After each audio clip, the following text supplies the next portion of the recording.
The Truth About Belly Fat by Sonia Collins. Reviewed by Carol Der Sarkissian, MD on February 20, 2022. Surprise, everyone has some belly fat, even people who have flat abs.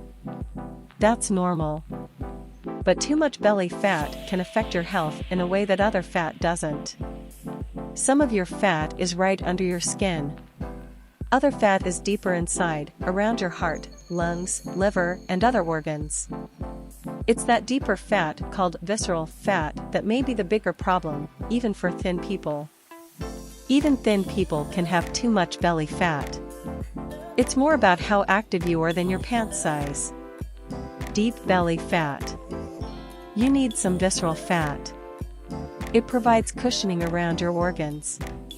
But if you have too much of it, you may be more likely to get high blood pressure, type 2 diabetes, heart disease, dementia, and certain cancers, including breast cancer and colon cancer.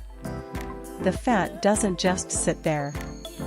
It's an active part of your body, making lots of nasty substances, says Kristen Hairston, MD, Assistant Professor of Endocrinology and Metabolism at Wake Forest School of Medicine. If you gain too much weight, your body starts to store your fat in unusual places.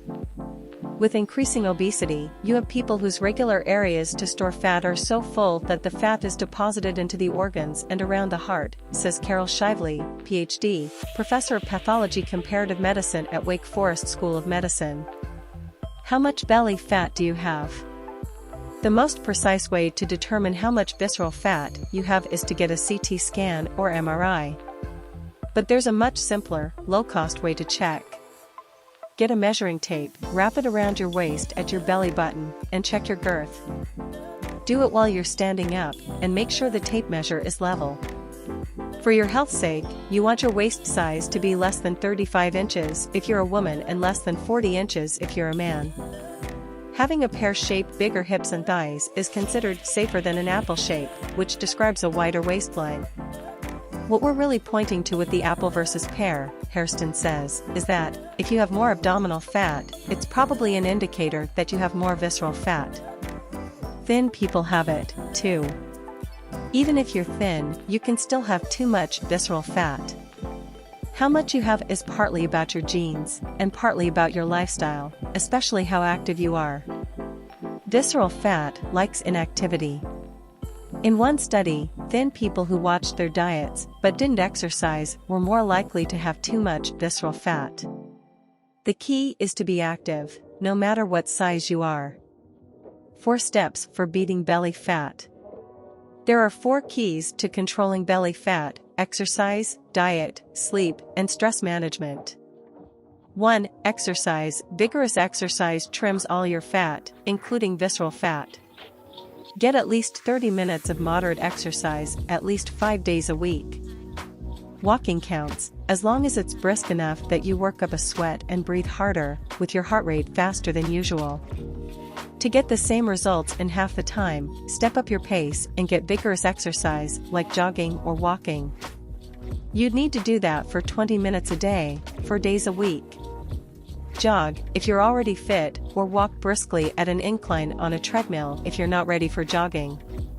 Vigorous workouts on stationary bikes and elliptical or rowing machines are also effective, says Duke researcher Chris Lentz, PhD.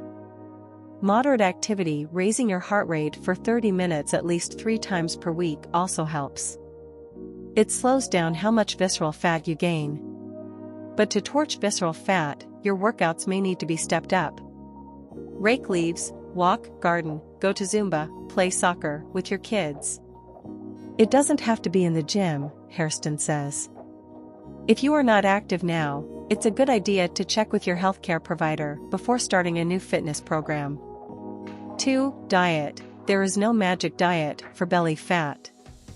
But when you lose weight on any diet, belly fat usually goes first. Getting enough fiber can help. Hairston's research shows that people who eat 10 grams of soluble fiber per day without any other diet changes build up less visceral fat over time than others. That's as simple as eating 2 small apples, a cup of green peas, or a half cup of pinto beans. Even if you kept everything else the same but switched to a higher fiber bread, you might be able to better maintain your weight over time, Hairston says. 3. Sleep. Getting the right amount of shut-eye helps. In one study, people who got 6 to 7 hours of sleep per night gained less visceral fat over 5 years compared to those who slept 5 or fewer hours per night or 8 or more hours per night. Sleep may not have been the only thing that mattered, but it was part of the picture. 4. Stress. Everyone has stress. How you handle it matters. The best things you can do include relaxing with friends and family, meditating, exercising to blow off steam, and getting counseling. That leaves you healthier and better prepared to make good choices for yourself. If you could only afford the time to do one of these things, Shively says, exercise probably has the most immediate benefits, because it gets at both obesity and stress. For more information, click on the hyperlink to receive a free booklet.